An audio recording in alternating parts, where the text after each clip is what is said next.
Okay, what is up, everybody?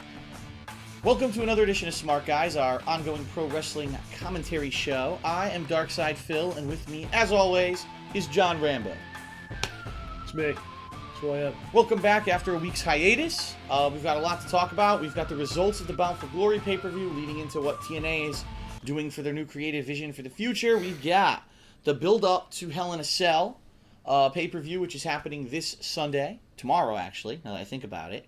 And all the things WWE is doing with that. So we've got a lot to talk about. What do you think? What should we start with, WWE or TNA this week? Probably WWE, 'cause I don't think anyone really wants to hear about TNA anyway.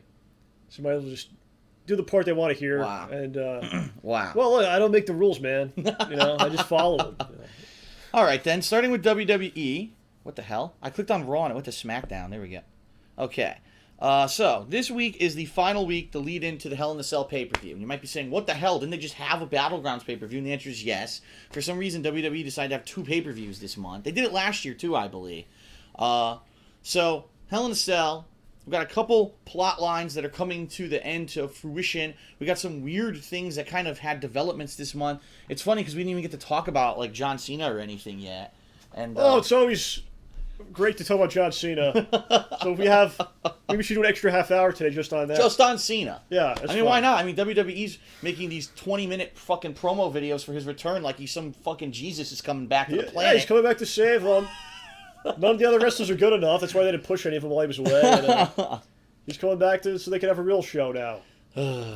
All right, so we'll talk about that in a moment. So anyway, let's talk about Raw. It opens up with, once again, if you can fucking believe it, every week now. Let me guess, you had an awesome 20-minute wrestling match with some of the great talent that they have on the roster. Yes. Showing their skills. Both men getting over in the end. The fans seeing something that they will remember forever. Justin Gabriel finally making his own, coming into his own. Yeah. No, none of that happened. Instead, guess who came out? That's right, Stephanie and Triple H. Good old Steph and Trips come out to start the show. They're talking about blah, blah, blah. The usual are the same. Daniel Bryan, blah, blah, blah. Rhetoric we've been hearing for the last couple months now. Right. So what has happened? And I don't know if I don't remember on the last Smart Guys if we talked about this or not, because I don't remember if it had happened or not. But the fans have voted Shawn Michaels to be the we talked referee. about that. Those are where we left off. Okay, that's where we left off. So Shawn Michaels is the special guest referee for the Hell in a Cell title match between Daniel Bryan, Randy Orton, and he has committed himself to saying there will be a winner. We will have a new champion come. Definitely, they're trying to make a point of saying that because the last two pay-per-views really didn't have finishes. Or if they did, it didn't matter. The last three had weird finishes. Yes, if you want to look at it that way. So they're definitely saying there will be a finish. Right. So basically, please buy this one. We won't screw you again. Sorry about those last couple shitty ones. This one will be good. Yeah, so we stole your money the last couple times. So they're basically talking about this, and they say that Shawn Michaels is going to call it down the middle. It's a weird situation because he's the best friend of Triple H, so will he do what's best for business? But he also trained Daniel Bryan, so will he favor Daniel Bryan? It's obvious there's going to be some swerve coming. I feel it. Something's going to happen, yeah. I mean, and just because they say there'll be a finish to it, doesn't necessarily mean there will be, This will be the first Hell in a Cell where something's, fucking Kane will come out of the fucking ground like he did in the Undertaker match. He'll come out of the ground, brainwashed by the Wyatts, and he'll chokeslam HBK or some stupid shit. Literally anything could happen. There could be no finish whatsoever. I mean, I could see them really sticking it to the fans that complain because a lot of people ask for refunds. We talked about at the last one, right? So they're like, you want your refunds? Yeah, well, fuck you. We'll do this again to you because we're the only show in town. We're the only thing that matters. So we'll do it to you again. Oh my god, it's quite possible. It's bad. I hope not. I don't think so, but all right, so as they're talking about this, I guess they talk about respect or something. All of a sudden, Big Show shows up on the Titantron, and you're like, I thought this guy got fired 2 weeks ago. He's still showing up on this show. He hacked into the feed. So he shows up on the Titantron, and he's like, "Oh, respect! You have no respect." And it's really bad. It's really awkward because it's like he's trying to be mad and stick it to Steph. He's like, no, Stephanie, you shut up. You shut your face or something like that. It's like, it was so odd. It was really bizarre the way it was done.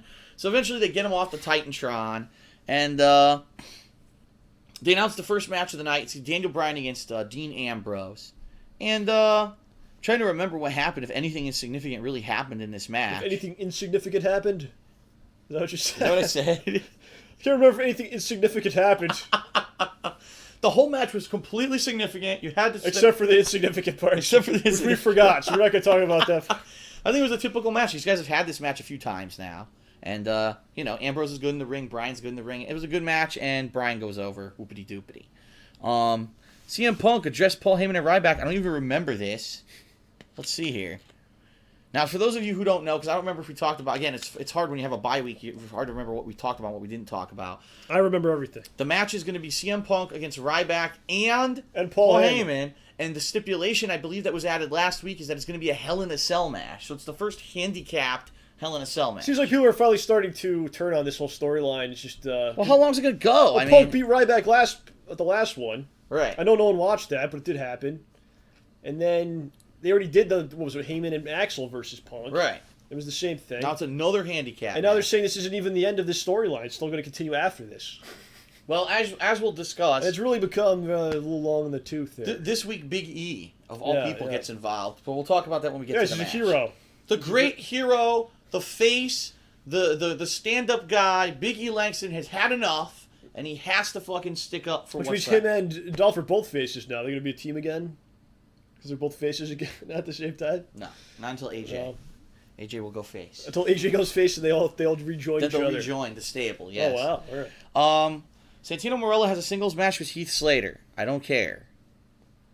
By the way, it was terrible because they all dressed up like fucking Elvis. Everyone was dressed as Elvis. You had fucking Khali as Elvis, Hornswoggle as Elvis. It was terrible. It was wrestle crap. It's like the definition of wrestle crap, you know? Very nice, very nice. They have to do the shitty segment every show. Randy Orton has a singles match with Dolph Ziggler. Gee, I wonder who won that one.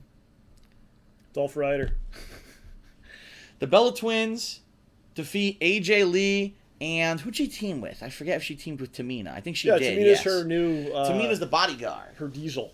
Yeah, exactly. Yeah, that is a great... I never even thought of that. You're absolutely right. I mean, she's supposed to be the hired bodyguard, like Diesel was to Shawn Michaels back in the 90s, so Tamina is now the bodyguard of AJ. And I have to say this, at least they gave Tamina something to fucking do, because it was funny. Remember when they were having the off-TV divas versus the total divas? Where was Tamina? She wasn't even in that. I was like, Tamina's like one of the best workers they probably have, and they're not having her involved. Is Natalya on anymore, or she's kind of done Natalya was on. She was on? She was on this week. She came out with Khali again. Oh, she's back with Khali. She's back with Khali. Very nice. Ridiculous. Yeah, it's... well, TNA's doing the same thing, by the way, with Gail Kim. We'll talk about that later. Yeah, we will. Gail Kim with the same exact plot line. Plot line, yeah. So they have them at the Bellas are back, and Nikki is back for the first time in months since she hurt her shin, and it's blatantly obvious who's who now. I don't think we'll ever get Nikki and Brie confused ever again. No more twin magic, and but they win the match, so the Bellas getting a push because Brie once again will be taking on AJ at Hell in a Cell. She's gonna win. She's gonna win the title eventually. Eventually, she has to at one point, you know. So we'll see what happens with that. The Wyatt family defeats The Miz and Kofi Kingston in a tag match. It's kind of odd because the Wyatts have been attacking The Miz for the past several weeks, and they've done several promos about why, and I still don't understand why. Like, I still don't get it. He's everything that he hates. He's everything that he hates because he likes celebrity. Yes. Like, first of all, The Miz doesn't walk any red carpets. I don't know what he's talking about. But he walks the premiere to the Walmart, the street to Walmart. Yeah, exactly. Releases the terrible fucking. He walks the red carpet in the Walmart to the bin to the DVD section where it's like $5 bin where his movies are in. So I don't know what they're talking about, but it's like what I don't understand this. I think what it is they don't have anyone for the Wyatts right now. Eventually they'll have something. No, they did the same thing they always do. They brought the guys in from NXT. They were one of the top acts on NXT. Right. Brought him in because they wanted to do the thing with Kane because they had to get Kane off TV because Kane's going to make another Walmart movie. Yep. So they brought him in, and then they did the thing with Kane. Then they go, "What do we do now? We have no idea." Right. And there's no one for them to fight because the whole mid card's scorched earth, and there's nothing there. So they're just lost in the mix. And fight the Miz. Doesn't matter if they beat the Miz. Like everyone's beating the Miz. So that's all I have to say about that. Yes. All right. So take it. So, there was, at some point, and I forget if it was last week, so I apologize, but there was a match between CM Punk and Big E Langston. I think it was SmackDown of last week. Punk beats Langston, and by the way, I have to say, it was actually a good match. Like, Langston, I think, is starting to the green is starting to wear off, you know what I mean? He's starting to find where he's going to be as a wrestler. and he's working good programs now. Like him and CM Punk was a good match, and I want to say that if they gave him more opportunities, he probably would have put on some good matches. So I think that WWE has seen that talent, and so they're bringing him up for a couple more things. So they had this match on SmackDown on Friday. Punk won, and then Heyman came out and insulted Big E. He's like, let's face it, Big E Langston is no Ryback. To which I say, what? Like, why? Ryback's not great? Like, what is he talking about, right? So Big E was insulted. And now Big E basically wants to take on someone from Heyman's stable, and so he gets a match against Curtis Axel, but the match never happens because they just basically attack him, and everything breaks down, okay? Why do I feel like Big E's going to join Heyman, though? I don't know. Is that a possibility here? I don't know. That's a good question. Does it seem like something they would do?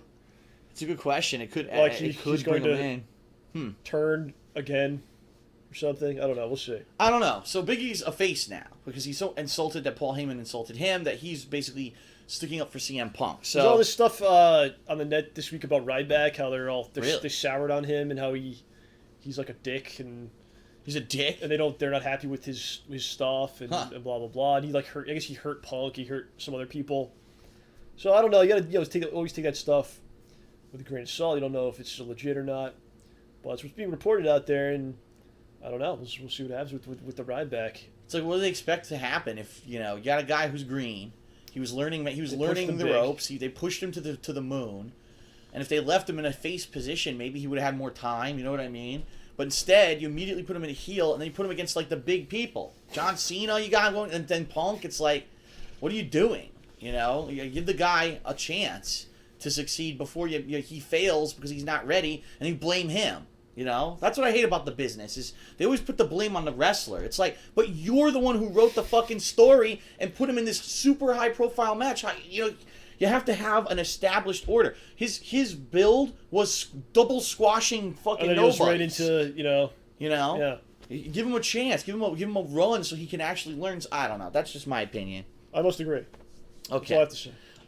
All right. So.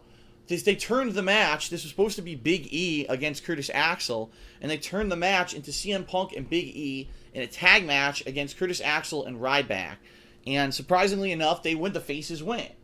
And so now it's looking like Langston is actually getting like a push. He's going to actually be maybe pushed a little bit higher in the card from now on. Will he be interjected into this plot line now with CM Punk and Paul Heyman?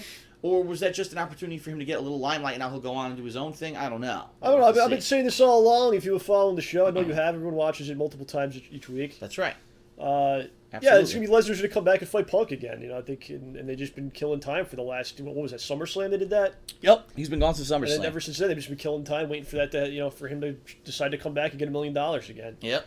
So it's going to keep going probably until maybe the Rumble or something. I don't know. This just keeps chugging on. Okay. It's got to end with like Heyman getting the GTS. Eventually, it's got to be the only way to really a full GTS. That's it. Yeah, and then Punk can move on.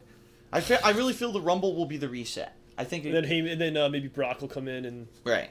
Because I'm thinking it's gonna be Brock and Punk and maybe WrestleMania. Maybe the rematch. Yeah. Maybe before that. I don't know. I don't know. All right. The Real Americans defeat Tons of Funk. Who cares? At this point, it's the same gimmick now. With the Real Americans, they're doing the giant swing. And, where's Los Matadores? Are they? I don't remember if they on the show. I don't think they were on Raw. They were on SmackDown. All right, good. They were on SmackDown. All right. We'll get to that later. We'll get to that. Yes. I can't wait to see how they wrote it. Fear the Bull. Okay. Is that a thing? Fear the Bull? Fear the Bull. Yeah. They say that. Oh yeah. Fear the Bull. Yeah, that's the catch line for them. I've still never seen them. The Legend. What is it? I've still never seen something. The Legend and the Fear the Bull. That's the two catch lines for them. Yeah. Okay. Fear the Bull. The Usos versus the Shield, but it goes to a no contest because I believe Cody Rhodes and Goldust were like outside on commentary, and then all of a sudden they started fighting each other, and so it just kind of like exploded into this big melee. And here's the thing.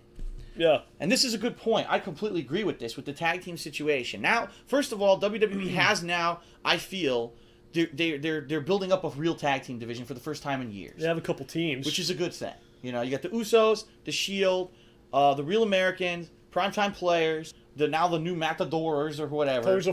Tons of Funk. You've got like 6, 7 solid teams. Oh, 3-man bands. So you got 6, 7 solid teams in there. Well, so now they go that far, but they have 6 teams. All right, they have 6 teams in there. Now Now, here's the thing. If you remember, about a month ago, the Usos won a match that made them the #1 contenders for the tag team champions. That was like a month ago. But then they had this whole storyline with the Rhodes brothers, and they wanted to win their jobs back, so they had a match against the Shield at Battlegrounds. They won. Subsequently, the next night, they had a title match that they won because the Big Show got involved. So now, Cody Rhodes and Goldust are the tag team champions. But the Usos are like, what the hell just happened? Like, we were the #1 contenders. Why did you jump us in line? Doesn't make sense, right? So they've actually turned this oops, we fucked up, into a legit plot line on the show. And what they're saying is, all right, the McMahons maybe were a little overzealous with the whole thing going on with Goldust and Cody Rhodes. So they're going to have this match where it's going to be the Usos against the Shield, and the winner of that will be the #1 contenders. Of course, the problem there is... The Usos are going to lose. The problem there is, why didn't the Shield get a rematch?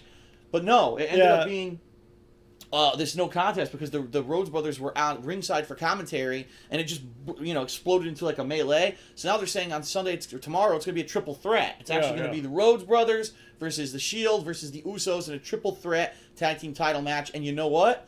I like it because I like all three teams. I do. I think all three teams are great workers now. You're going to see classics like kind of style mat wrestling with the Rhodes brothers. You're going to see the Shield, who's always been good since they've been on TV. And then you're going to see the Usos, who actually are become pretty well-established wrestlers, too. This is going to be a great match. And, in fact, I would almost go to say that might be the match of the night. Like, that might be the match that I want to see out of the whole pay-per-view. It could be very good. I think the Rhodes thing is interesting because I feel like it needs a better finish to it than just them winning the tag titles.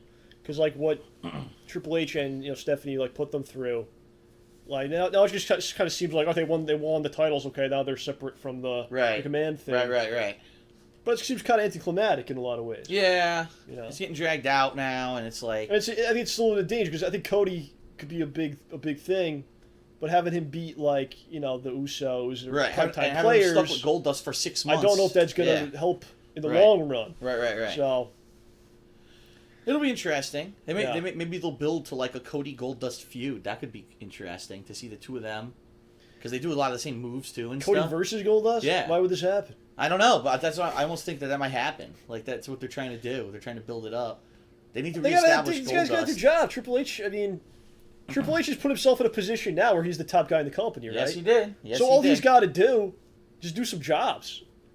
Like have a match with Cody. Cody wins. Have a match with Big Show. Have a match with Daniel Bryan. This is never going to happen. That's why it doesn't. But that's why the storylines don't work. Because it's like you can't beat the top heel, right? You have to go from point A to point B, and then so on and so forth. They just go it just goes to a point. But like the guy that's beating you down, the hero has to beat that guy. Right. To have a complete story, and they never. If it's Triple H, then it doesn't happen. Right. So. All right, and then the main event of the night was that Daniel Bryan and Randy Orton were going to have their Hell in a Cell match contract signing, which you always know what happens during this. So during this, Randy Orton basically insults the living hell out of Daniel Bryan. Daniel Bryan gets pissed. He throws the table to the side like he's going to attack Randy Orton. Then all of a sudden, again, they go to the Titantron. It's like, who's operating this fucking Titantron tonight? They cut to the back. There's a semi-truck driving into the arena. Who's driving it? Oh my God, the Big Show has driven into the arena with a semi-truck. So apparently, just so everyone knows, and this has been a running thing in the WWE, if you have a car or a truck and you're at the place where WWE's doing a show, you can just drive right in. Like, you can't stop. They don't lock the doors or anything. Just drive that fucker right in there. So he drives a semi-truck. Jam that thing right in. Into the arena, and then into the arena. So he goes all the way into the arena, right? To which the McMahons are all up in arms. Oh, he doesn't work for us. How dare he do this robble, bullshit. They're all up in arms. Why they're up in arms, I don't know, because all he did was drive a truck in. He didn't do anything, right? He's not supposed to be there. So he opens the door to the truck, and he looks at the ring, and he goes, hey, Randy, look behind you. Randy goes, huh? And Daniel Bryan does his finisher, the new running kick or whatever it is. They haven't named it anything yet. So, knocks out Randy Orton, and that's the end of the show. Daniel Bryan goes and starts doing the yes chant with Big Show, and that's the end of the show. So once again, it's like they stuck it to the McMahons. The big controversial thing, though, at the end of the show is when Triple H, ran down a bunch of people. Oh, yeah. And he's like, Chris Jericho and RVD. Oh, yeah. They could never be the top guy. And, right. He said that. If Jericho was the top guy, then Ted Turner would be in charge now or something like that. And it's like, it's just so funny because, they want you to remember, certain things at certain times. Like, we want you to remember Turner, the war. Right. We want you to remember certain things from the past. Right. You know, the fact that Dusty wore polka dots. But that stuff that happened like, you know, a year or two ago. That's like, that never happened. Yeah, that's that should never happen. We retconned that. You know, never happened. Yep. And again, it's a wrestling promo. And you can't really take it too seriously. But that's precisely why I don't watch WWE anymore, because it's like, what does that add to anything? Like the fact that he put down Edge and Jericho and RVD, does that make you, oh shit, I gotta get this pay-per-view now? Right. Like what does it add to anything, man? It's just they go over the top, the McMahons. It's like they run down everyone so badly. They do what they want. They really do. They do what they want. They realize do whatever they're they want. in Yeah, a position of power, and it's like... It's funny, because like, I was talking to a friend of mine, and he made a great point that they make the show like for them. Yeah. It's like, what do you want to do tonight, Steph? I would have fun doing this. And it's not really for anyone but themselves. It's like, what do we want to do? Who do we like that we want to push and whatnot? And it's about them and it's for them. It's not what's best for business. It's whoever they want, basically. And everyone else watches a show that they made for themselves, and there you go. So, and then you'll have the great Khali Hornswoggle and Santino dressed up like Elvis and dancing and gyrating, and that's funny apparently. And Jericho responded to it, which was funny. Oh, did he? Oh yeah, on Twitter. But the reality of the situation is like he held Jericho back. He did. If you look at it. Yeah. I mean, Jericho was never the face of the company.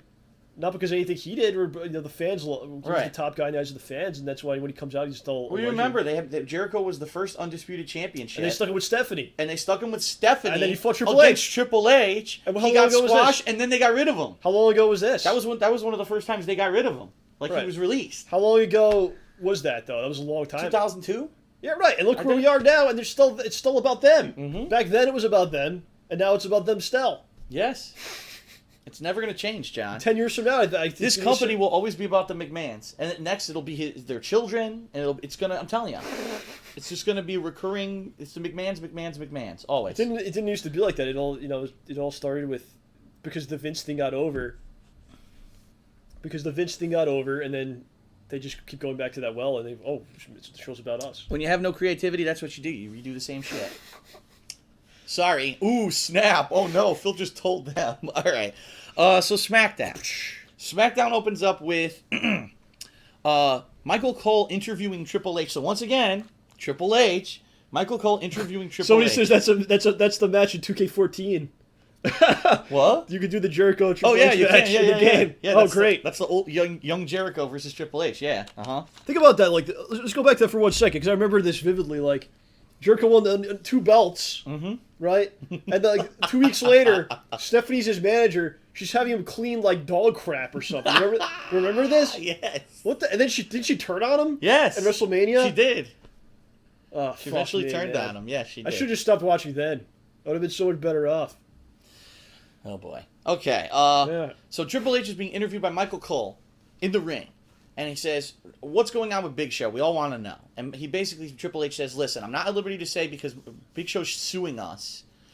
And, of course, when you have a lawsuit, you can't really say too much. But what I can say is this. He's washed up. He's not good anymore. It's funny because he says he can't say anything, then he insults them, right? And then he says he's fired. He's not rehired. He's still fired. And just so you know, everyone who was involved with the Big Show last Monday is fired. So the person who did the Titantron twice and did the satellite broadcast is fired. The person who left the back door open so he could drive in is fired. The guy who played entrance music is fired. Like, everyone's fired. That caterer that made Big Show a sandwich. Yes, he's fired. Fed him. He was well fed when he showed up on that Titantron. I could tell. They're all fired. Yes. So he says, so how could you cheer for Big Show when he basically is now responsible for like 6 people being unemployed? To which Michael Cole goes, yeah, but you fired them, not him. And of course he has nothing. He's like, Rrr. So then they start talking about Alberto Del Rio and John Cena. And we'll talk about this because Del Rio cuts out and cuts a promo about it. So we'll save all our opinions about John Cena till then, okay? And he says, yeah, I'm excited for Cena to come back. He's real determined like me. Once again, makes it all about him.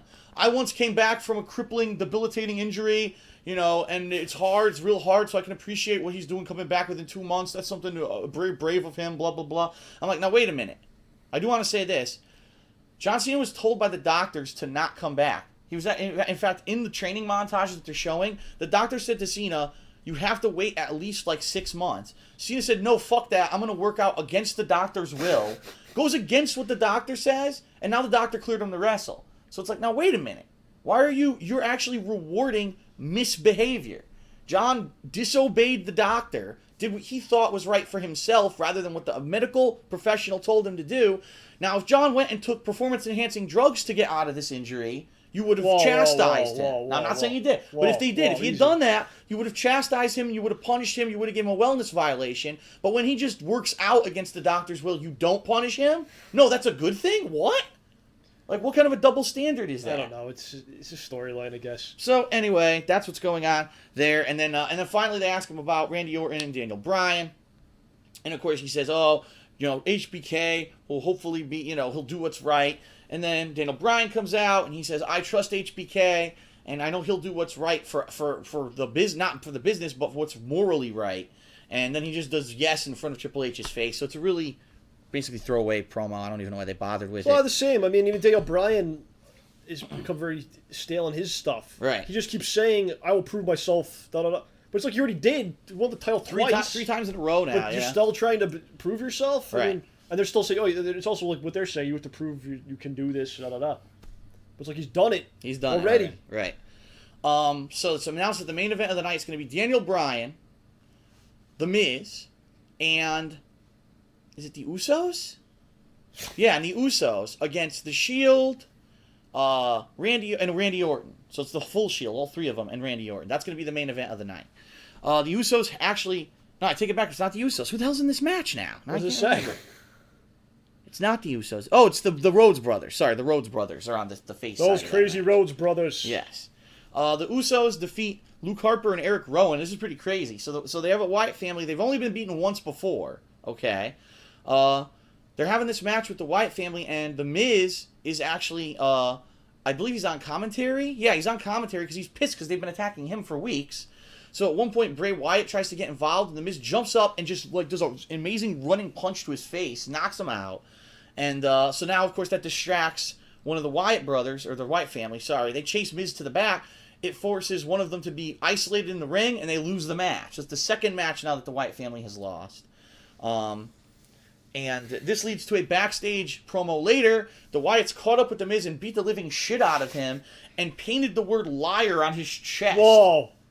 Yes. That's intense, man. I don't know what that means. Apparently he's a liar. He's a liar. You know what it is? Because he said he was on the red carpet. And he's like, you liar. No, you're not. Fucking red carpet. No liar. red carpet, sir. So basically the Miz is like destroyed, okay? And they're like, well, the Miz was supposed to be in the main event. Big E Langston steps up and basically talks to Vicky and convinces her he should be in the main event. So now he's in the main event of the night.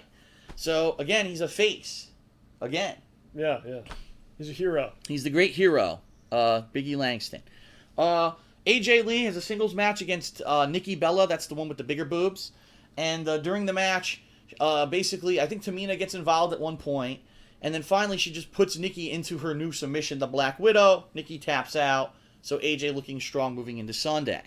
Los Matadores. They're there. They have a match, not singles match, a tag match against, once again, three-man band. Oh, it's not written all crazy like last time. It did a very basic. Oh, yeah, this is a real. With the real Americans looking on, the exciting new tag team, Los Matadores, scored yet another impressive victory. Yes. Over Heath Slater and Drew McIntyre. Is it really impressive if you beat Heath Slater and Drew McIntyre? I mean, I don't know. Not really. Thanks to a double bulldog that sent Drew crashing into the canvas. After the bell, El Torito poked fun at the Jinder Mahal before disposing the third member of 3MB. With high-flying gusto. It was kind of funny because Cole made a blunder on commentary. He was like, I guess. Look what they wrote here. What? All right, let me finish the this. border hopping banditos. You got to read. Not that. impressed in the least with their victory. Zeb Cotel then informed the border hopping banditos that the real Americans would reign supreme over them. Yes. At Hell in the Cell. Okay, so the border hopping banditos. They're border hopping banditos. What the hell does that mean? He thinks that they didn't come legally, that they came illegally. But the way that they wrote it is actually say that they are that. And he says that he thinks that they kidnapped what's his name? Torito. El Torito. That he's a man they've kidnapped and forced to work against his will. That's what he's saying. That's what Zeb is saying. So Good God, it's man. funny because at the What beginning, the fuck? when they're coming out and doing their elaborate entrance with El Torito, JBL was joking like El Torito's a real bull. Yeah. And Michael Cole goes, "What are you talking about? We all know that's a bull in a suit." And JBL goes, a bullet in a suit. He says, what are you talking? They couldn't stop. They just cracked They're up. just They like, started what the laughing fuck? hysterically. He's like, a bullet in a suit. Oh, it was pretty funny. It was pretty My funny. God. Paul Heyman and Ryback have a handicap match against CM Skunk, the well-known wrestler. Yes, CM Skunk. Actually, it was just a guy. He came out. He has like a skunk-like hair. It's not CM drunk. And no, it was CM Skunk. I see what you're saying. Yeah. CM Skunk. Okay. Yeah, I don't think that's what they meant, though, right? Was that what they were trying to say? No, I don't think so. No, he had like I said, he had a white stripe in his hair, like he was a skunk. And he came out to CM Punk's entrance, Yeah. was dressed fully like him. He actually kind of looked like him until they finally showed his face. He looked nothing like CM Punk. They actually said he looked like Matthew McConaughey or something. What the hell? Yeah, it was weird. It's a good commentary on SmackDown this week, apparently. Very weird. And so, of course, Ryback squashed him, and then Paul Heyman grabbed a kendo stick, beat the shit out of him, and pinned him. And they said that's what's going to happen to CM Punk on Sunday. Very nice. Whoopity doopity. All right, so now let's do it, John. We've been delaying it. The elephant in the room. We got to talk about What? John Cena. We got to talk Well, about I mean, what can you say? John Cena, who was injured 2 months ago. If you remember, this was the whole reason, the plot line for Daniel Bryan becoming like the number one face in the company, because John Cena lost to him, dropped the title, and then had to leave because he had that giant, pocket of blood in his arm because I guess one of the muscles was torn, and so they had to surgically repair it and drain the blood and do all this surgery to him. And he was supposed to be out for 6+ months, but now he's come back. He enhanced his rehab against the doctor's wishes. He's coming back within 2 months. Okay. And this kind of throws a monkey wrench into what we were saying, because if you remember, we were saying that the whole Daniel Bryan thing was being delayed so that until Cena comes back. But surprisingly, I didn't expect this. I really didn't. They're putting Cena into the title picture for SmackDown against Del Rio. And so this whole past month, Del Rio has had no one really to feud or wrestle with, because they've announced that John Cena is going to be the one who he wrestles at Hell in a Cell. And there's a lot of questions posed here. Number one, is it wise for John Cena to come back this quick against the doctor's wishes? Number two, why the hell does John Cena get a title match after coming back from an injury? Like, what did he do to earn it? Well, I know. And number three, is this just going to be an overdone squash match against Del Rio, where now Cena has the title, and now they're just going to put up generic heels against him for the next several months until it leads into something like Royal Rumble? Well, I'll say, it's cool that he could come back early. It's, that's what he does. It's good that he's okay. That's good. My whole thing is not should he come back health-wise, should they bring him back now? Mm-hmm. And I don't think so. He only missed 2 pay-per-views. He's been gone for about 2 months. It's not enough time for it even to be a big deal that he's back. People are like, holy shit, he's back. Right. It's not, if you hold off on him longer, you build towards a bigger moment. Mm-hmm. And you could also try to, again, because he's casts such a huge shadow over everyone else, you could try to build some guys. What I thought they were going to do, this is what I thought until they announced this, which blew my mind. I thought they would bring him back at the Rumble. He would win at the Rumble. That's what most people thought, yeah. Bryan would win and hold the title till WrestleMania, and they'd have their big rematch. There'd be Cena, Bryan, main event WrestleMania. They won't do it because, in their eyes, Bryan's not a big enough guy to put with Cena. I agree. So they're not going to do that. But I thought they would. And then if Cena won, it doesn't matter. If Bryan wins, that's what I thought was going to happen. I don't think they would do. That's not big enough for him. And then the other thing, again, the World Championship is completely a waste of time. Del Rio has it, but when he comes out, you don't go, that's a champion. You almost look at him like he's any of the other guys, because that thing's just... Just like he hasn't even done anything for the whole month. He fought Christian for no reason, fought RVD for no reason. Right, then RVD left. They go, okay, I think this was literally what it was. Cena's coming back early. Oh shit, what do we do? Right. Well, we don't know what the hell we're doing with Del Rio and this other title, just like we've proven over the last several months. Do that. I think Cena's going to win it. I do too. I think Cena will win. They'll have the rubber match. Del Rio will lose again. Then they'll probably have 1 or 2 generic heels. And then they'll probably move him over into the Triple H storyline somehow. Somehow, right. If not right away, maybe it'll even be like Cena and Bryan against Triple H, because they're both champions and they're being mistreated or something, So now the rumor for this weekend is that Vince is going to be back. And Vince is going to be a big part of the storyline going forward. We always predicted that he'll be a face. That's possible. He'll be the face side. That'd be weird though, because remember he was so anti Bryan. Oh, it doesn't first. Yeah, but they'll do the thing where it's like he hates Triple H. Triple H went too far. And I don't like this little Daniel Bryan, but I'll work with him if it means defeating you or some shit like that, right? Oh no. Yeah. Oh, no. But they're also supposedly supposed to be starting to build towards Triple H's WrestleMania match. So is it going to be Cena, Triple H, which I think is possible? Oh, no. Is it going to be Vince versus Triple H? Oh, which no. Which I think is a strong possibility. No. Which I think is a big possibility. No, please. But at the end of the day, what they really need to do is have Daniel Bryan beat Triple H. But I don't know if it's going to happen. I don't think so. I do not think so. Yeah, and if it does happen, it'll be because Vince is in Bryan's corner, and then Vince helped him or something. And because, like I said this last time at Smark, guys, like the McMahons will never lose, so they will not let one McMahon side lose unless they lose to another side of the McMahons. So it's possible Vince's team will beat Triple H and Stephanie's thing, or something like that. The only way I could see this being but they're not going to have like a group of wrestlers actually beat the McMahons. The only way I could see it being redeemed is they have to have like Shane. Who else? And I know he wants Shane nothing will never to do. be back. I know that. But then that's legit. He's been out of the business for a long time. He's fed up with his parents. He comes back to fucking take control of the business. It's not supposed to be a great storyline, though. It's not supposed to be good. I know, John. So it's just supposed to be there.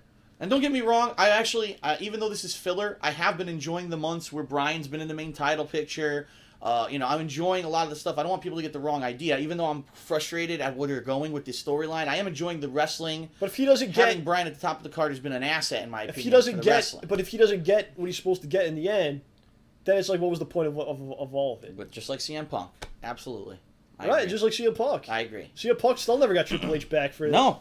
And he never will because it's done now. He never will. He never will. Why? Why didn't he? Who is CM Punk anyway? I don't even know. He's wrestling some fucking bald dude, some fat bald dude in a cage. Well, why no one can answer that. Why didn't he beat Triple H? What did that accomplish?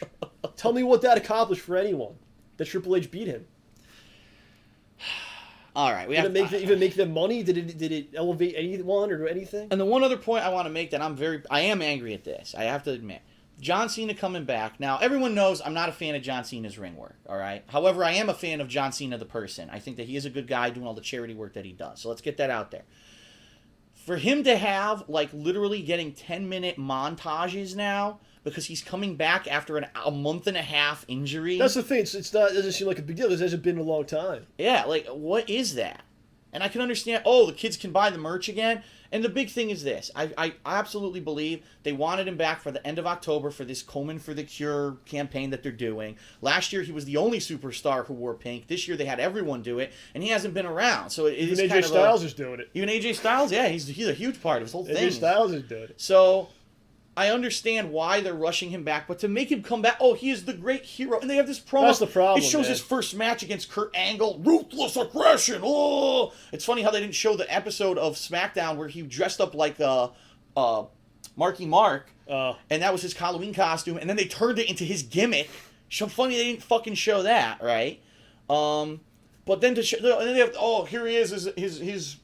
When he was a heel, here's when he first beat JBL for the title, and they're showing it all. Like, he hasn't been gone for a year. You know what I mean? I can see if the top guy in the company got injured, everyone missed him, and he came back for a year, and then they do a 15-minute montage. But they did it on Raw. They did it on Main Event. They did it on SmackDown. Like, fuck you. This is seriously, if I was another worker in WWE, I'd be fuck the McMahons. Well, man. The thing is, like, there's not anything wrong with doing that. The thing that's wrong is, like, they only do it for him. Right, exactly. And who else came back from an injury and got that besides Triple H? Triple H got it, too. I remember watching a fucking montage for Triple H. Well, he was gone like a year, though. Yes, he was. So, but that's the problem. The problem's in the presentation where they put him above everyone else so badly. And let me ask you a question. I'll ask everyone out there a question. Okay. Well, they did the thing that I hated, where they had the entire roster of faces watch Daniel Bryan get beaten the shit out of him, and no one would stand up because they were afraid of the management. Right. If they had John Cena on that stage, would they have had John Cena just stand there and watch this happen? I disapprove. I think it's a very good question. If he was there, would they have him just stand there and watch this? And I don't think so. Because he's so much, more benevolent. Right. Benevolent, yes. Yes, that's a word. And heroic. And he would not do that, but he's above everyone else. Right. So these other guys are cowards, and they would just watch this happen. They're the cowards who will not stand up against the management. And that's part of the problem. It's just it's nonsense. Really a presentation of the whole thing. The Great Khali and Fandango have a match that ends in a no contest. It's a mess. Natalya starts fighting Summer Rae. It's so stupid. Like, Summer Rae tries to interfere, so Natalya grabs her, then Summer Rae slaps her. They spill into the ring, It's a mess. It's stupid. And then the final match, the 8-man tag. Yes, Big E Langston's in the match. Everyone looks good. The faces win. They go off the air with, everyone going yes. And so that's it. That's the big lead-in into Hell in a Cell. So just to recap the big matches at Hell in a Cell. You got the WWE title match between Daniel Bryan, Randy Orton, with HBK as the ref, in a cell. You've got John Cena against Del Rio for the title, the World Heavyweight title. You've got the triple threat tag team match between the Usos, the Rhodes, and the Shield. You've got, I believe they're actually doing an Intercontinental match, even though it was announced out of nowhere. Big E. It's Big E against Axel. Axel, yes. I'm trying to remember what there's one more match. What the hell is it? Fandango. Oh, CM Punk. CM Punk against Paul Heyman and Ryback in a cell. So that's the pay-per-view coming up. Quite honestly, I don't know if I'm going to watch it. For me, it actually depends on Batman, because I'm playing Batman this week. If I beat Batman before the pay-per-view starts, I may actually watch it, because I do like Hell in a Cell. I like that, the cell gimmick matches. I actually enjoy them. But if I'm too busy, if I'm still playing Batman, I probably won't. I don't know. We'll have to see what happens. I think they really have to try to, have a good pay-per-view. They have to try. I mean, the past two have been... The last two, you kind of kick people in the balls, so this one they really got to come strong. And be like, look, your money is valuable to us, and this isn't just a throwaway or a commercial for Raw tomorrow. This is something that matters. Because quite frankly, if you missed the last two, you didn't really miss anything. They did all the matches again. Right. They've all been redone over and over, these matches. There was no finishes, or they reversed the finishes, or whatever. Even Christian and then RVD, it was the same situation against Del Rio, where you knew it was just a filler, and they didn't have any legitimate chance of actually winning the title. So. I won't be watching the show, but I will be paying these dicks this week. I will be getting the game on Tuesday. But what would you call them dicks for? They're called companies dicks. I mean, they're dicks. Who? The WWE. Oh, well, not 2K. I was gonna say, what the hell? Like the development team of the game. No, not them. Who got laid off because their company went out of business, then luckily got picked up by 2K Games. No. You called them dicks. No, wow. I'm talking about the WWE. All right. People that made the game are good people. All right. I'm sure WWE gets paid for the game sales. I'm sure, right? They get a big chunk. Because the way it works, and this is funny because they revealed the whole model from THQ when they went out of business. So WWE gives them the rights to use the content. They make the game, they sell the game, they make the profit, but then they're required by law to give a certain percentage of the profits to WWE. So they pay them for the license in the first place? No, I don't think so. I think WWE lends the license, and then they get a cut of the sales. But what happened was THQ went out of business and never paid WWE for WWE 2K13. Yeah. They never paid them. So WWE's taking them to court to try to get the money for the game, because they basically fucked them over. The money's out there somewhere. Yeah, it's there somewhere, right? They made the money, so where'd it go? Where it's at. All right, so that's it for WWE. Next week, like I said, we will actually be not only recapping everything that happened this week in Hell in a Cell, but we'll also be doing our very first WWE 2K14 simulation matches. So definitely be around for that. That's going to be fun, okay? Now, TNA had a big week, too. Even though we've been talking a lot about WWE, TNA had quite a big week. So let's talk. We had Bound for Glory. Yeah. Past Sunday. Some high-profile matches. It was really weird because I didn't see it, but when I was reading the results, it was like heels. Now you know who's going to win the main event. You know what I mean? Yeah, I think you kind of knew going in. Anyway, but so let's see. I think the Bromans of all people are the tag team champions now. Sure. Okay. I know where you're going with that one. Chris Sabin wins the X Division title from Manic, which I'm not surprised. Use the ladder. Why is that allowed? What the hell, man? I'll allow it. The ref allows it. Trying to think. TNA's very much like WCW, where the matches will just break. The rules of the matches will just break down into There's why no is this rule even against allowed? That. Or right. What, so many times it happened in WCW. I mean, there was a cage match, it was like a multi-tiered cage with Savage and Hogan versus all these guys. Yeah. And then no one knew what the hell the rules were. And then eventually Hogan, Matt Savage just pinned Flair, and they're like, it made no sense. It's over. Well, it was very much like that. Why is there a ladder allowing the Ultimate X? You're supposed to climb across the freaking things. That's not the point of it. Why would you ever climb across the things if you could use a ladder? Right. Whatever, Makes no sense. There was the the Knockouts match where Gail Kim actually beats ODB because of the interference of Lady Tapa. So she's her... who is now the Tamina, right. Tamina is the bodyguard of AJ. She's the bodyguard of Gail Kim for some reason. Yeah.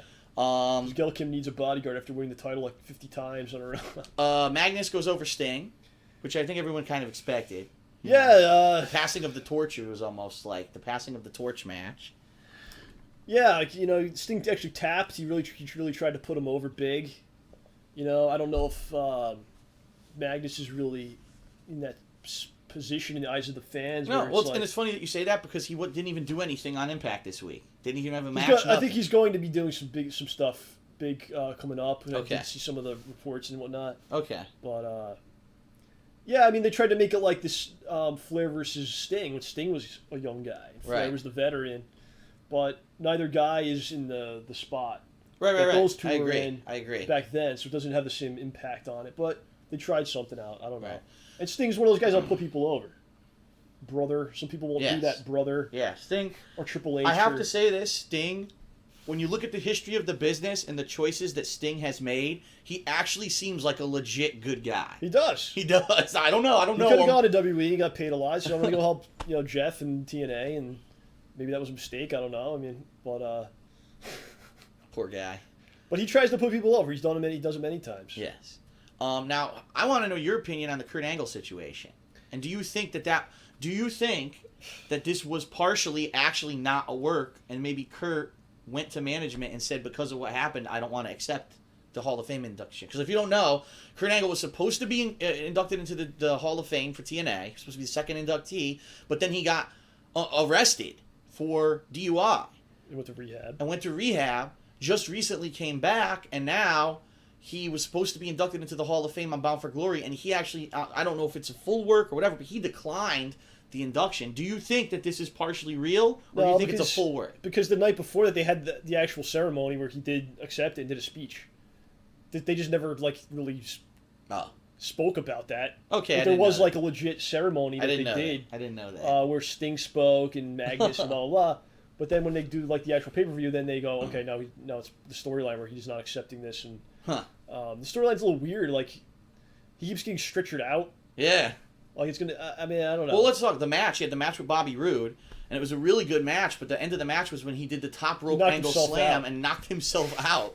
And it's like, Again, same thing. Why not just have Roode win? Maybe he does his finisher, and because of Angle's injuries, he just gets, Right. But he beat himself. I don't know. That's the ongoing storyline, that he's in a losing... He's in a slump. He wants to prove that he's worthy of the Hall of Fame spot before he'll accept it. It reminds me of when they did the thing where he... did they do something with him with Bound for Glory where he had points, but then he I want none or something, or something like that? Oh, I don't know. This was I don't know. No one remembers years ago. Stuff. Yeah, I don't remember that. All right, so that's going on. And then the main event, AJ Styles, Bully Ray. All of a sudden, Dixie makes it a no DQ no DQ match. This was supposed to be a good match. Supposedly it was brutal. Yeah. They again, Bully Ray exposed the ring, and they were hitting each other with shit and everything. And I guess the end of the match was AJ hitting his what is it called? The spiral tap. Spiral tap, yes. And so even though Dixie kept getting involved, she kept trying to interfere.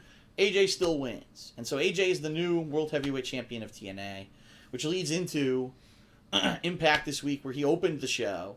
And but it was because Dixie. It was her trying to woo him over. Right. And she's real bad. Ring full of merch. She's and real bad. She's horrible on the mic. She's trying to give him gifts and stuff. I wish someone that. could help her. I think if someone who was good helped her out, tried to train her. The way to help her is tell her not to do it. Oh, she's terrible. Just don't even bother, man. She's so bad, so awkward. Why is it even happening? I don't know.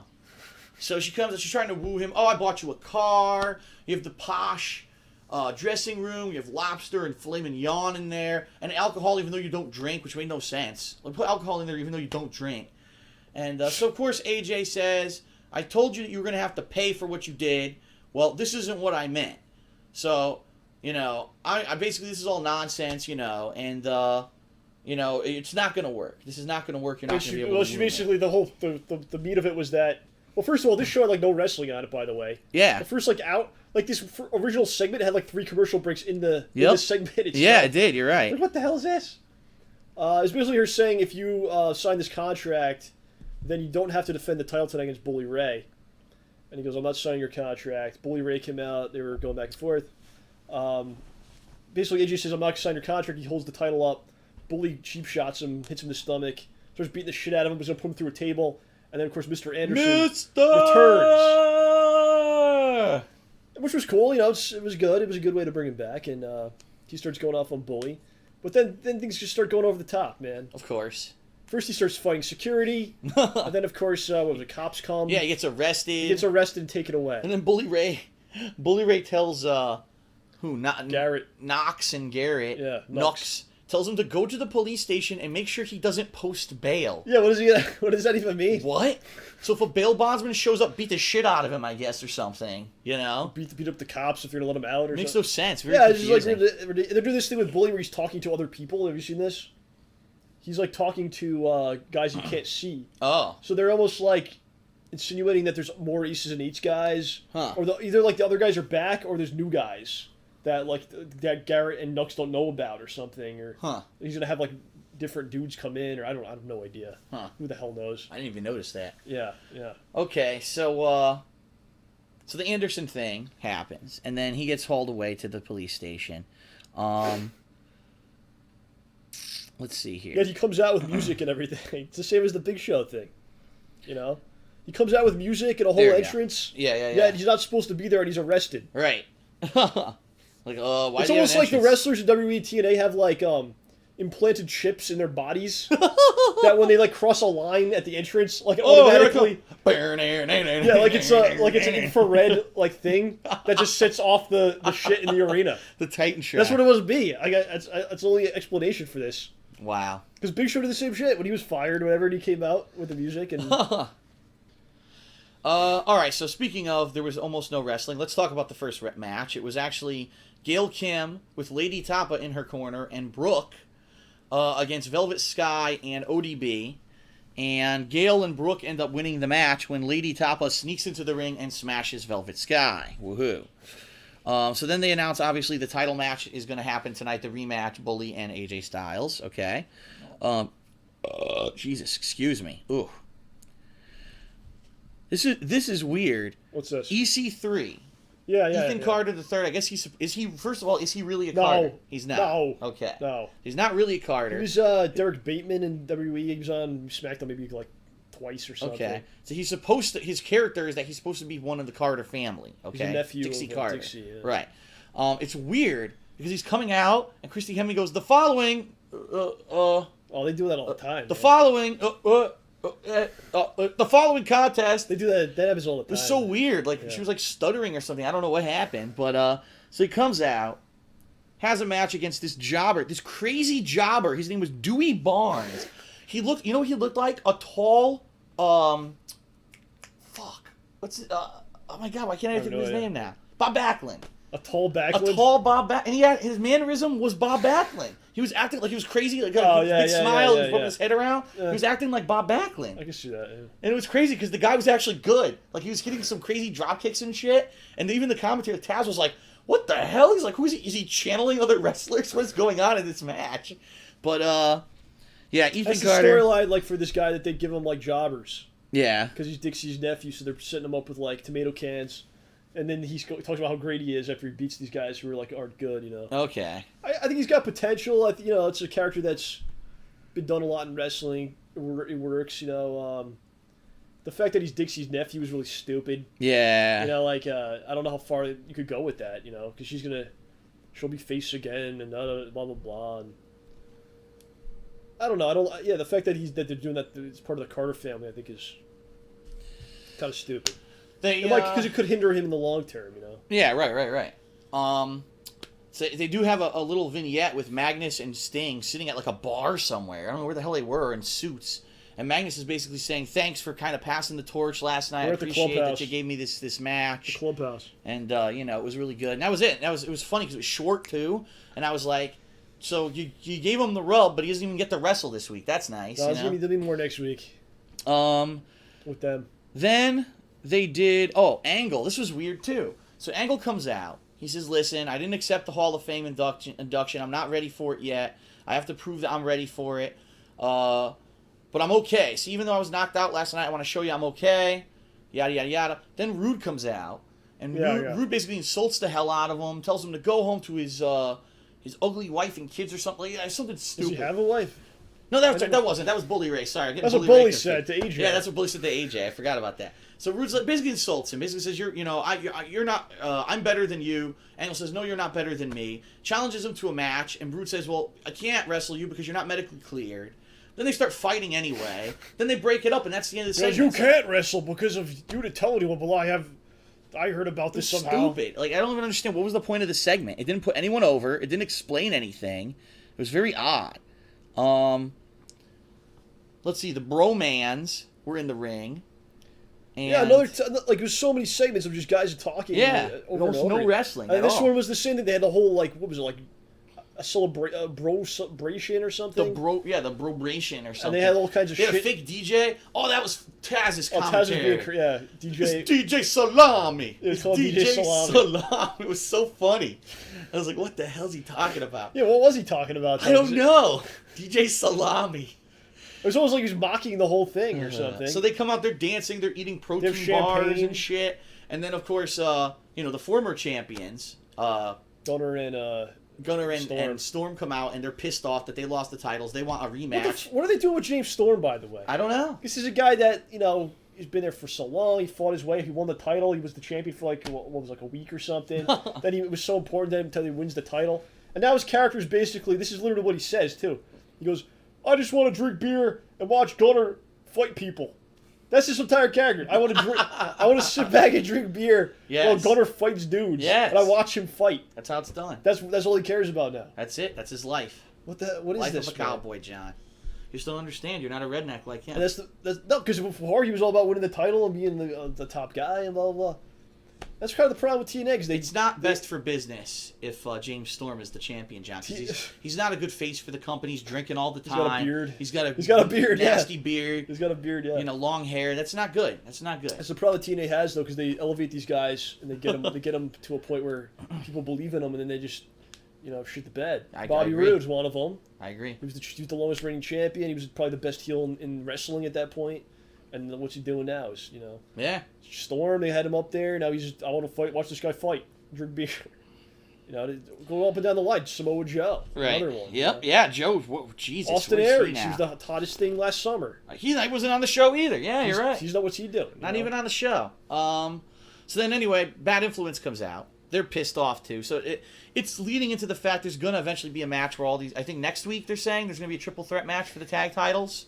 I don't know. Maybe. I think that's what they announced. And then finally, and then also Eric Young and Joseph Park came out, and they started. Oh yeah, they're doing stuff Park gets too. bloodied, so now he turns into Abyss again. It was a mess. It was a clusterfuck.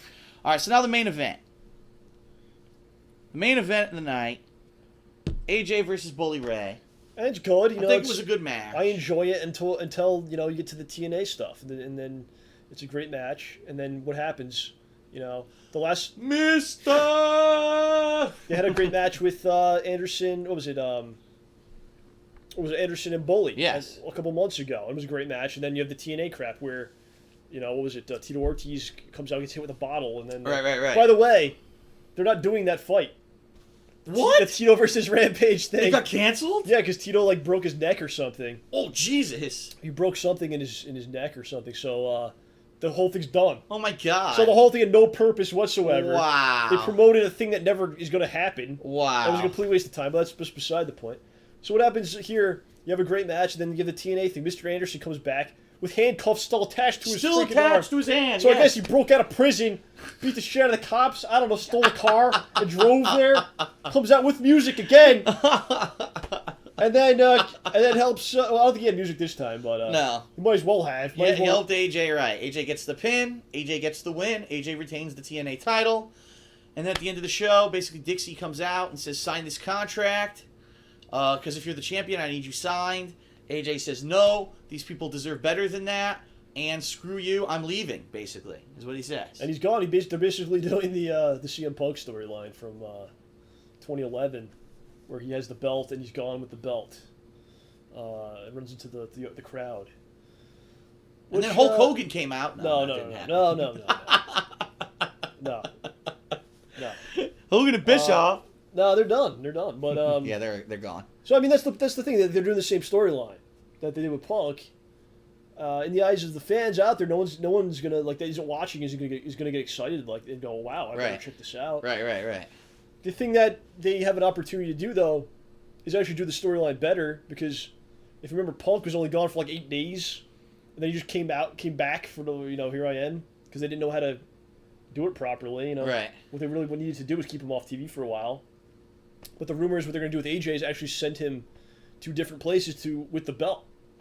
That's cool. He might go to Japan. He might go to Mexico, because they have some deals with these different companies. Yeah. And do some sort of like almost like an underground viral thing that people will kind of know about. But AJ, here it is. I don't think anyone's going to care outside of the people that watch the show. I don't think it's going to really generate any kind of real hype, because especially since it's a storyline that's already been done. Right. And like you said, they'll do the same thing with Punk. He'll eventually come back. He'll challenge whoever the supposed champion is at the time. Someone's going to win. They're going to have a new champion. Right. I think it's probably going to be Magnus. And then they're going to bring in Diesel. Diesel will attack AJ Styles. Oh, God. They'll stick the guy, and then he'll be wrestling. You never know. He'll be wrestling Jeff Jarrett. Nash is available, Cena. Imagine they did that. Imagine they did that shit. Oh my God! And then Jeff Jarrett comes back, and Jarrett is back. Jarrett's backstage now. She'll say, you must wrestle me for no reason. He'll squash AJ. That'll be the end of the feud. So Jarrett is actually back in the mix. There you go. It looks like Bischoff is now gone. And TNA is definitely like trying to rebuild the company that they basically was destroyed. Fell apart because of all the things that they tried to do. Millions of dollars going on the road when you didn't even have like the thing with a business is what you need to do is take market feedback before you do a venture like that. So what they should have done is actually pull different regions of the country and said, if we're here, what would the interest be? If we're here, what would the interest be? It's funny is they do that because everyone they do loves us. Everyone loves us, so we're just gonna go and hope that people. That's show because up. of Hogan and Bischoff. That was their bullshit. That's stupid. They do that. They do house shows. Right. And I went to one. I talked about it and how no one was there. Yeah. I talked about it on the show how no one was at the house shows, so but they probably go, oh, it's a TV, so they'll show up. No, they don't. People don't even know what they're going to for the most part. They don't even know. They're so drunk they don't know where they are. People don't know what the hell's going on. So now it looks like they're going back to the Impact Zone, and the rumors that they might do like multiple tapings. They probably have to, to save money. Right now they're doing two. They're doing two shows. So they are back in Universal Studios. They are going back. Okay. They canceled all their tapings. All their tapings they had lined up. Right. That were live shows. They turned those into house shows, or they canceled them. Wow. And now they're going back to the Impact Zone. Wow. It's basically like when they first started out again. They're rebooting. But I think that they're smart in doing that, because the worst thing they could have done is just stay on the road they're on. Keep bleeding money, man. You can't keep bleeding like that. Yeah. So at least they're smart enough to go, hey, we should just pull everything back, rebuild this, and it looks like they're gonna be bringing more wrestlers that people you haven't heard of they can get on the cheap, El Poblano. And that's what they always should have done in the first place. The Chupacabra will debut next week. They've always should have done that in the first place, man. They never should have brought in all these guys, the former WF guys. What did they ever do for them? Right. All it did was make them look bad, like Nash. Like they brought Nash in. I'm sure Nash got paid really well. Oh, of course. People look at the fact that he's there. Yeah, he wouldn't have done it if he didn't get paid a ridiculous amount of money. Right. So people, when Nash is there, like, he doesn't do anything to help them. People look at it and go, "Oh, that's where the old WWE guys go." So I'm not watching that. He gets paid a lot of money, and as soon as he left, he buries them. Mm-hmm. Same thing with Steiner. Same with a lot of these guys. They bury them after they're gone. So all they needed to do when they first began is just like have a roster of guys. That maybe it's okay if no one knows who they are. You make them characters. You make people care about them, and over time you build the characters. They tried to go from like 0 to 100 and go, "Oh, we have Hulk Hogan. Here's Steiner. Here's Nash. Look, we're going to go to Monday nights. We're going on the road." It doesn't work that way. It's a slow build, especially how pro wrestling is today, where it's not a hot thing anymore. You can't just be like, "Here we go. We're competing with the WWE now." And you know what? I hate to say it, but it's just going to be, whoa. Let's watch TNA for a year until the next point when they have another. They are coming. They should never do that again. They are coming. If they ever do that again, then they're doomed to be out of business. Yep, I agree. But hopefully they're going to figure it out. They still have problems, obviously. Dixie Carter's the main character. So it's not like Hogan and Bischoff are gone and now they're good. Right. All right, so a very long Smark, guys, this week, but it was, a bye week last week, so we had a lot to talk about. We were, results of a pay-per-view leading into a pay-per-view. We will be back next week. It will be Friday of next week, not Saturday. And we actually, it looks like, from what I'm seeing, are going to have a solid month, a whole month where boom, boom, boom. I'm actually not going to take any time off from working until the first week of December. So it looks like until then, every week we'll be doing Smart Guys. And like I said, next week, the very first time we'll be checking out WWE 2K14 and doing Sims in it. So definitely check that out as well. Okay?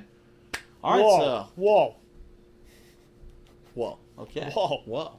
All right, so that is it. Thank you for joining us for Smark Guys this week. We'll see you next time with the results of Hell in a Cell and a whole bunch of other stuff. I'm sure there'll be more, dressing up as fucking Elvis and, people dressed as bulls and all kinds of shit going on. El Torito! We'll see you next week. Fear the Bull. I'm DSP for John Rambo, signing off. Lego Marvel coming up. See you next time on Smart Guy.